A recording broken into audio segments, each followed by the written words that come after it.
In this video, I'll be talking about what's going on with the Recode, news and updates that I know so far. A quick disclaimer is that features and values discussed and/or mentioned in this video are prone to changes or removal, so everything here is not final. First up, we have the new G.U.I, or the Game User Interface.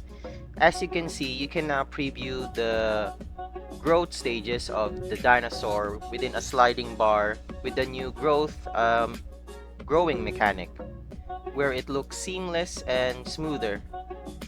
Of course, you can dinosaurs and playables are now ordered to their diet and their activity time, as you can see on the left part of the screen. You can see that you can now customize your dinosaur and now have a better fossil discount UI, so you don't no longer have to spam that click button so many times to discount your dinosaur. And of course, before you play, you have a better look at your skins. You can also preview the animations or have perks for your dinosaur when playing, since perks will be added into the game on Recode, as Jacko said. We also have a new G.U.I for your thirst, hunger, oxygen, and your stamina bar. And now your health bar is at the center as well. A new menu UI, which you can see here. And you may wonder why the hunger, thirst, stamina, and oxygen and health bar are now at the center. It's because Jacko wanted it to be mobile friendly on Recode release. And as you can see here, there's also a new well-being UI with the following things you see on the screen. Now nutrition is now separated from your well-being average, and now you have also immunity and toxin bars, which is interesting. New Ragdoll Physics. So instead of spawning into the world when you die or kill somebody, your character model will just flop around like this. And it also applies with basic physics as well. For example, when you're running and you suddenly die, your body would roll or slid over a bit forward. And now it has actual physics. And when you're laying down, you just flop around. So the new Ragdoll Physics will add a new certain immersion to the game and making it more realistic. New diet and food items. You may have noticed that the Ichthyovenator earlier has a nutrition breakdown of proteins, fats, and calcium. Yes, now carnivores will have different food items for each of these to gain their nutrition, similar to what the Isle has. And of course, herbivores will have instead calcium, carbohydrates, and fiber. And omnivores will have a varied mixture of the two. While you can get calcium from bones like these, there are fresh and old bones where the fresh ones has bone marrow in it. And the only crusher-based dinosaurs such as Rex can access it. Meanwhile, the old bones appear like this, which has been eaten for a while, and it is easier for non-crusher dinosaurs to eat it. But of course, there is no bone marrow in it. There are also different types of bones such as rib cages, legs, femurs, and broken rib cages. There are also certain rib cages for each dinosaur group like ceratopsians, ornithopods, sauropods, the crocodilomorphs, and also even fishes. Of course, not all rib cages are up to size. For example, this ornithopod Edmonto ribcage model is not up to size, but maybe all hadrosaurs can have this ribcage as well. Some can get unique ones later on. More food items for the carnivores is the lobster and the crayfish, which can roam the swamps and coasts of the ecosystems to be later added on as AI. Here are the size comparisons to a juvenile Dynamo Titan, and here for the hatchling Rex. It was not disclosed yet what kind of carnivore nutrition you get from these new critters. We now also have honeycombs as a new form of diet food, which also reminds me of that show in Prehistoric Planet of the Therizinosaurus eating it scene. There was also plans on having termite mounts as an extra diet food item for Unanosaurus in the Jurassic. Those are the mounds you see that looks like this in the map. There are also now mushrooms as a diet item. Some are safe to eat, while others are toxic. Few dinosaurs will have better resistance to toxic mushrooms, but it won't be good to consume them in succession. Some will have fairy rings, a circle formation of mushrooms. There will also be crayfish homes, organs, edible roots, bird nests to eat eggs from, barks with insects, and also now fruits. Skin tokens and trading. In the Recode, Jackal will implement a skin token trading system where you can trade around skin tokens of leucistic, melanistic, retro, and garden eggs, and even skin tokens from previous events like Valentine's, Halloween, and even the Easter ones, if you have any. There's also gonna be a new scent and tracking mechanic in the Recode. If you play a herbivore, you may have noticed that some foliage have an eaten and non-eaten model to them. So this will be part of the new scent tracking mechanic. From the older versions of the Legacy game, you can able to track dinosaurs through their footprints, which can now be done as well. So, in tracking prey, there will be 3 types of excrements. That would be the footsteps, the eaten food, and of course, the poop of the dinosaurs. And yes, poop or territories will come back in the Recode.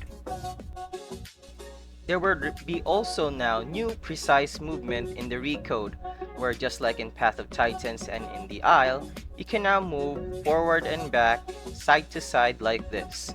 And yes, the progress has started and I can't wait for it.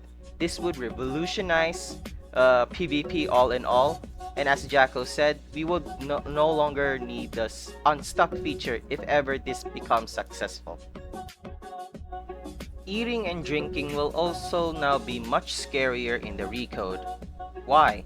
Because Jacko wanted to add a 90-degree vision range whenever you are drinking or eating. So technically, your dinosaur won't be able to see what's going on behind you. This would make ambushing for carnivores much more better, since they would know that whenever their target is drinking or eating, they would have no vision behind them. That is for a better and much easier ambush or kill. In the Recode, there will be also a new growth system in the game, where all food eaten above your food capacity, 50% of it will be used for growing. What does this mean? For example, if this Ichthyovenator has a hunger bar of 360, half of it, which is 180, will be converted for your growth.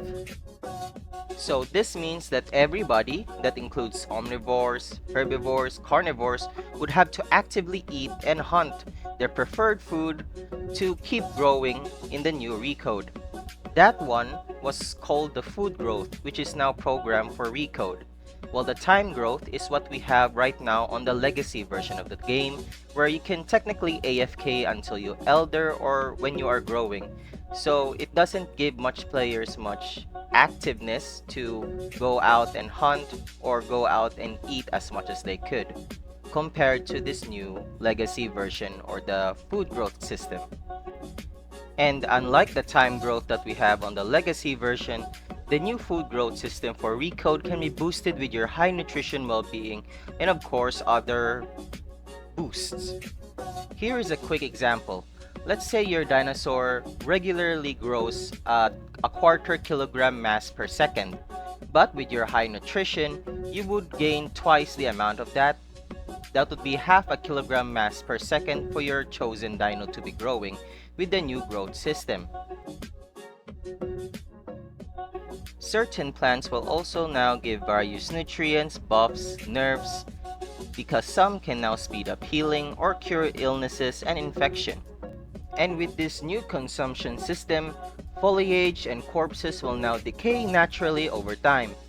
This also means that with the new seasons and weather system, there are different stages for consumables such as being fresh, rotten, wilting, or withered, etc., which will also visually change how the consumables look and how much nutritional value it will now provide.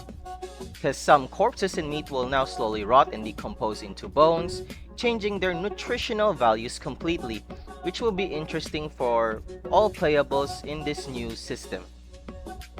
Growth reset and compensation. You might be asking, is it really every dinosaur you've owned from that you grown to adult or elder be reset? Yes, but why though? Jacko wanted that everybody would experience the new, smooth, dynamic growth on Recode.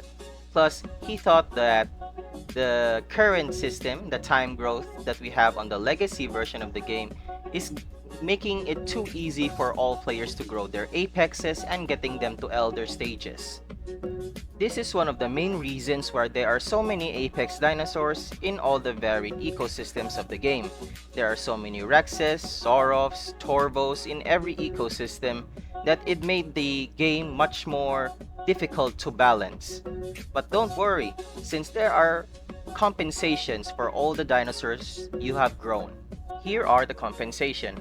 So for every 60 minutes of progress you lost, you would get 1 random egg, 1 random death token, and 10,000 amber. And for every dino that you have reached to elder stage, you would get 1 server boost for a rate of 100% for 1 hour. Here is a quick example. It takes 840 minutes for our Rex from adult to elder. And when we do a little math, we will have 14 random eggs, 140,000 amber, 14 random death tokens, and 1 server boost. And I didn't even calculate the time you have spent on growing Rex to adult. So this would be at a much higher number. And this would apply to every dinosaur you've owned that you have grown to adult and you've eldered as well. If you want to know more about the growth reset and death tokens, you can watch this video right here. This Recode update video is just part 1, so stick around for part 2. Until next time!